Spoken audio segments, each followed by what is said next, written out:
കഥാഭർത്താവ് ഭാഗം 63. താൻ അടുത്തേക്ക് ചെല്ലുന്നത് മകൻ അറിഞ്ഞിട്ടേയില്ലെന്ന് കോമളത്തിന് തോന്നി. അവൻ്റെ ആ ഇരിപ്പിൽ തന്നെ അവർ ഒരു പന്തികേട് മണത്തു.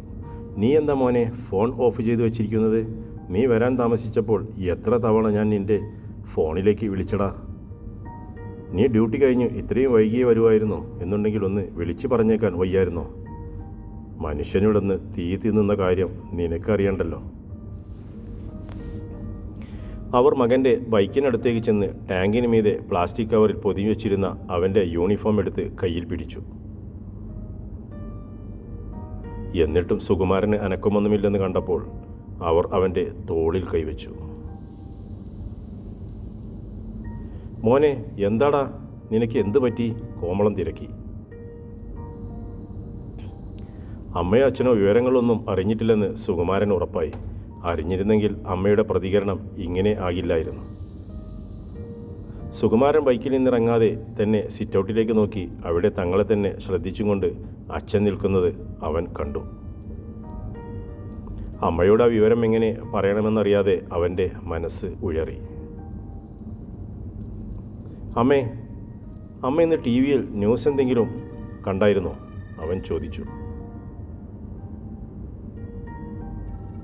പകല് പോയി ടി വിയുടെ മുമ്പിലിരിക്കാൻ എനിക്ക് എവിടെയാണ് നേരം? ഇത്തിരി സമയം കിട്ടിയാൽ തന്നെ അങ്ങോട്ട് ചെന്നാൽ അവിടെ നിൻ്റെ അച്ഛൻ സീരിയൽ കണ്ട് കൊതിമാറിയിട്ട് നേരമില്ലല്ലോ. ഇങ്ങനെയും ഒരു സീരിയൽ ഭ്രാന്തി പിടിച്ച മനുഷ്യൻ. അതിലിടനെങ്ങാനും പരസ്യം വരുമ്പോൾ ആ ന്യൂസ് ഒന്ന് വെച്ച് നോക്ക് മനുഷ്യ എന്ന് പറഞ്ഞാൽ അങ്ങേരത് കേട്ട ഭാവം കാണിക്കില്ല. എന്താ മോനെ കാര്യം? അമ്മ വാ.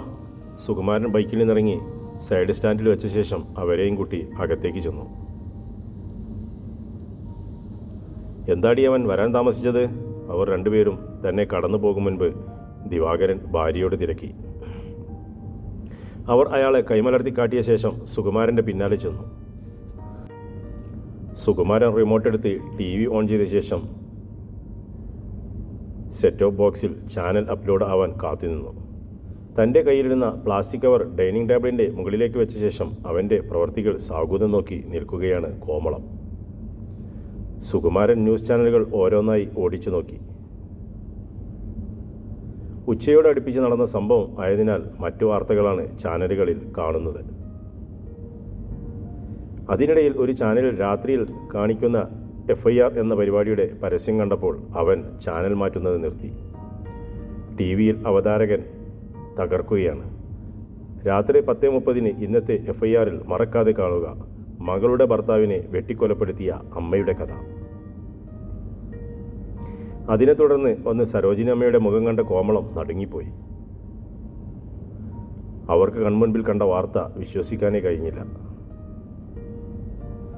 ദിവാകരൻ ഓടി വന്ന് അവൻ്റെ കയ്യിൽ നിന്ന് റിമോട്ട് വാങ്ങി ചാനലുകൾ ഒന്നൊന്നായി മാറ്റിക്കൊണ്ടിരുന്നു.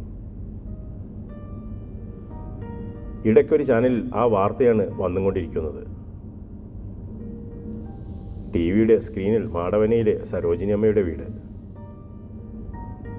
വീട്ടുമുറ്റം നിറയെ ജനങ്ങൾ. അവർക്കിടയിലൂടെ വരുന്ന പോലീസുകാർ, ന്യൂസ് റിപ്പോർട്ടർമാർ ജനങ്ങളോട് കൊല്ലപ്പെട്ട ആളെക്കുറിച്ച് ചോദിച്ചറിയുന്നു. ഇടയ്ക്ക് സ്ക്രീനിൽ ശ്രീലേഖയുടെയും സുനിതയുടെയും മുഖം തെളിയുന്നു. എൻ്റെ ദൈവമേ! കോമളം നെഞ്ചിൽ കൈവച്ചുകൊണ്ട് മകനെ നോക്കി. അവൻ ടി വിയിലേക്ക് നോക്കാതെ മറ്റെങ്ങോ നോക്കി നിൽക്കുകയാണ്. എന്താടാ മോനെ ഞാൻ ഈ കാണുന്നത്? ഇത് സത്യമാണോടാ? കോമളം മകൻ്റെ ഇരു ചുമലിലും പിടിച്ചു കുലുക്കിക്കൊണ്ട് ചോദിച്ചു. സുകുമാരൻ ശിരസ് ചലിപ്പിച്ചു. കോമളം മകൻ്റെ ചുമലിൽ നിന്നുള്ള പിടിവിട്ട ശേഷം നെഞ്ചിൽ കൈവച്ചുകൊണ്ട് പിന്നോക്കം നിറങ്ങിപ്പോയി ഭിത്തിയിൽ തട്ടി നിന്നു. എൻ്റെ ദൈവമേ! അവർ ശിരസിൽ തല്ലി വിലപിച്ചു. അമ്മയെന്താ ഈ കാണിക്കുന്നത്? സുകുമാരൻ വന്ന് അവരുടെ കൈക്ക് പിടിച്ചു. ഈ മഹാപാപത്തിന് നമുക്കും പങ്കുണ്ടല്ലോടാ മോനെ. എൻ്റെ പൊന്നെ, അവളിത് എങ്ങനെ സഹിക്കുന്നടാ? അവർ തോളിൽ കിടന്ന തോർത്തും കൊണ്ട് വായ പൊത്തി.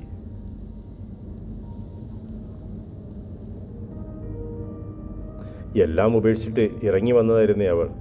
ഞാനാണല്ലോ ദൈവമേ അതിനെ കഴിയൊഴിഞ്ഞ് പറഞ്ഞു വിട്ടത്. ഇവിടെ നിന്ന് കരഞ്ഞു നിലവിളിച്ച് എൻ്റെ കാല് പിടിച്ചതായിരുന്നു എൻ്റെ കുഞ്ഞ്. അന്ന് എനിക്ക് ആ ദുർബുദ്ധി തോന്നിപ്പോയത് ഏത് നേരത്താണോ എൻ്റെ തമ്പുരാനെ. ഇങ്ങനൊരു ദുർവിധിയിലേക്കാണല്ലോ ഞാനതിനെ പറഞ്ഞു വിട്ടത്. ഒരിക്കലും ഞാനതിനെ തിരിച്ചയക്കായിരുന്നല്ലോ. എൻ്റെ ദൈവമേ, അവർ വിലപിച്ചു. കോമളം, ദിവാകരൻ വന്ന് അവരെ ആശ്വസിപ്പിച്ചു. നമ്മൾ അറിഞ്ഞുകൊണ്ടല്ലോ അന്ന് അങ്ങനെയൊക്കെ സംഭവിച്ചത്. ഇത് അവളുടെ വിധിയാണെന്ന് കരുതിയാൽ മതി. അല്ലാതെ മനഃപൂർവ്വം നമ്മളാരും അറിഞ്ഞുകൊണ്ട് ഒരു തെറ്റും ചെയ്തിട്ടില്ല. എന്തെങ്കിലും തെറ്റ് ആരെങ്കിലും അവളോട് ചെയ്തിട്ടുണ്ടെങ്കിൽ അത് അവളുടെ പെറ്റമ്മ തന്നെയാണ്, അല്ലാതെ നമ്മളാരുമല്ല. അതൊക്കെ നമ്മുടെ വെറും ഒരാശ്വാസത്തിന് പറയാമെന്ന് മാത്രം. സത്യം അതല്ലല്ലോ ദിവാകരേട്ടാ. നമ്മളെ മാത്രം വിശ്വസിച്ചു എന്തെന്ത് പ്രതീക്ഷയോടെയായിരിക്കും എൻ്റെ കുഞ്ഞിറങ്ങി വന്നത്. പറ്റിപ്പോയില്ലേ, ഇനി എന്ത് പറഞ്ഞിട്ട് എന്താ? ദിവാകരൻ മകൻ്റെ അടുത്തേക്ക് ചെന്നു. മോനെ, ശ്രീലേഖയും അവളുടെ സഹോദരങ്ങളുമൊക്കെ എവിടാടാ? അവർക്ക് അവിടെ ആരുണ്ടൊരു തുണ? സുകുമാരൻ തനിക്കറിയാവുന്ന എല്ലാ കാര്യങ്ങളും അച്ഛനോടും അമ്മയോടും പറഞ്ഞു. ഗോപി ചെറിയച്ഛൻ വന്നാലുടൻ അവരെല്ലാം തളിക്കലേക്ക് പോകും. അതുവരെയേ അയൽ വീട്ടിലുണ്ടാവും. എന്നാലും നിനക്ക് എന്നെ ഒന്ന് വിളിച്ചു പറയാമായിരുന്നില്ലേ മോനെ? അവരൊക്കെ എന്ത് കരുതുമോ എന്തോ. ലോകം മുഴുവൻ ഈ കാര്യം അറിഞ്ഞിട്ട് നമ്മൾ മാത്രം അറിയാതെ പോയല്ലോ. ദിവാകരൻ സ്വയം കുറ്റപ്പെടുത്തുന്ന രീതിയിൽ പറഞ്ഞു. കോമളം പെട്ടെന്ന് പോയി ഡ്രസ്സ് മാറി വന്നു. വാടാ, നീ എന്നെ അവിടെ വരെ ഒന്ന് കൊണ്ടുവിട്. ആ കൊച്ചുങ്ങൾ വല്ലവൻ്റെയും വീട്ടിലാണ് ഇരിക്കുന്നതെങ്കിൽ ഞാൻ അവരെ ഇങ്ങോട്ട് കൊണ്ടുപോരും.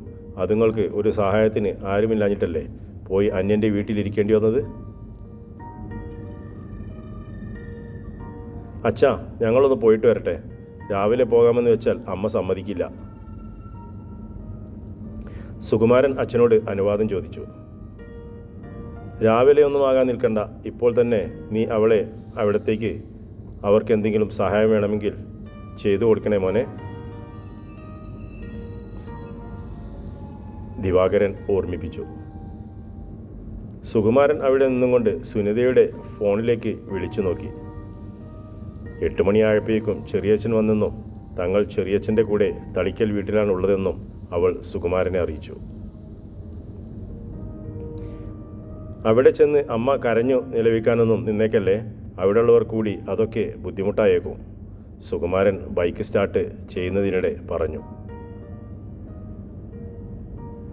കോമളം അതിന് മറുപടിയൊന്നും ബൈക്കിന് പിന്നിൽ കയറിയിരുന്നു. അമ്മ ഇടയ്ക്കിടെ കണ്ണുകൾ തുടയ്ക്കുന്നത് മിററിലൂടെ സുകുമാരൻ കാണാമായിരുന്നു. 15 മിനിറ്റോളം ബൈക്ക് ഓടിച്ച് സുകുമാരൻ തളിക്കൽ വീടിൻ്റെ ഗേറ്റിന് മുൻപിൽ എത്തി. അവൻ അവിടെ നിന്നുകൊണ്ട് സുനിതയെ വിളിച്ചു തങ്ങൾ പുറത്തു വന്ന് നിൽക്കുന്ന വിവരം പറഞ്ഞു. സുനിത ഫോൺ ഓഫ് ചെയ്തതോടെ ശ്രീലേഖ അവളെ ചോദ്യഭാവത്തിൽ നോക്കി. സുഖുവേട്ടനാ, പുറത്തു വന്ന് നിൽപ്പുണ്ട്, അമ്മയുമുണ്ട്, അവർ പറഞ്ഞു.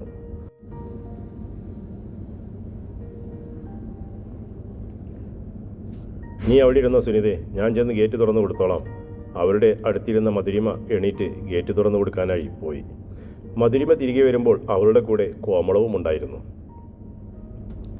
കോമളം വന്നപാടെ വാതിൽക്കൽ തന്നെ നിന്ന് ശ്രീലേഖയെ നോക്കിക്കണ്ടു. അവർക്ക് അവളുടെ ഇരിപ്പ് കണ്ടിട്ട് നെഞ്ചി പിടയുന്നുണ്ടായിരുന്നു. ചന്ദ്രിക ഒരു കസേര എടുത്തും കൊണ്ടുവന്ന് ശ്രീലേഖ ഇരിക്കുന്ന കട്ടിലിൻ്റെ അടുത്തിട്ട് കൊടുത്തു.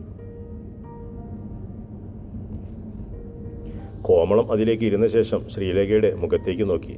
എൻ്റെ ജീവിതം ഈ വിധമാക്കി തീർത്തതിൽ നിങ്ങൾക്കുമില്ലേ ഒരു പങ്ക് എന്ന് അവളുടെ മുഖം പറയുന്നുണ്ടോ? ഇല്ല. ഇനിയൊന്നും ആശിക്കാനോ പ്രതീക്ഷിക്കാനോ വകയില്ലാത്ത വിധം നിർജീവമാണ് മുഖഭാവം. കണ്ണുകളിലാകട്ടെ ജീവിതം ഇനി എങ്ങോട്ട് തുഴഞ്ഞുകൊണ്ടുപോയി ഒരു തീരത്തടിപ്പിക്കും എന്നുള്ള ആശങ്കയാണ്.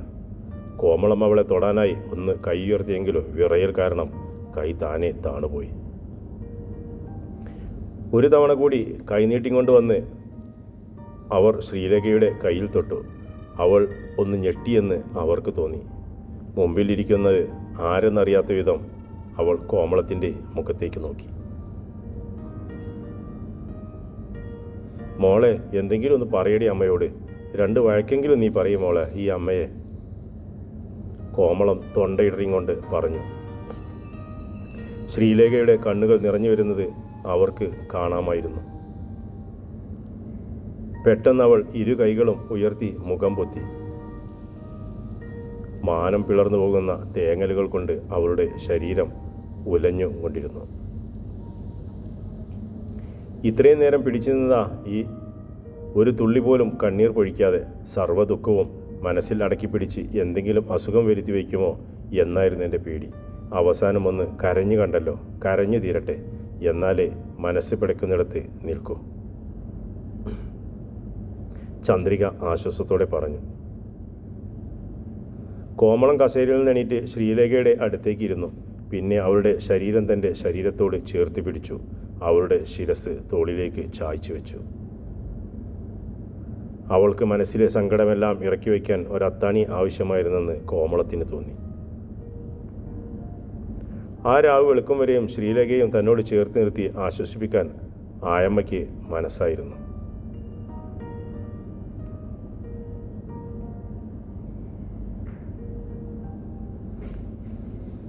പുറത്തുനിന്ന് ഗോപിനാഥനുമായി സംസാരിച്ചും കൊണ്ട് നിൽക്കെ സുകുമാരൻ നാളത്തെ കാര്യത്തെക്കുറിച്ച് അയാളോട് അന്വേഷിച്ചു.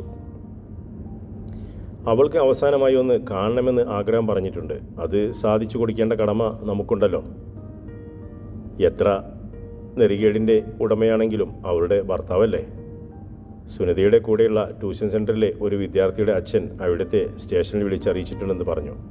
നമ്മൾ നേരെ ചെങ്ങന്നൂർ പോലീസ് സ്റ്റേഷനിലേക്ക് എത്തിച്ചേരാൻ അറിയിച്ചിട്ടുണ്ട്. അവിടെ നിന്നും അവർ കൂടെ വന്ന് ശ്രീലേഖയ്ക്ക് അവൻ്റെ ബോഡി കാണാനുള്ള സൗകര്യം ഒരുക്കി തരും.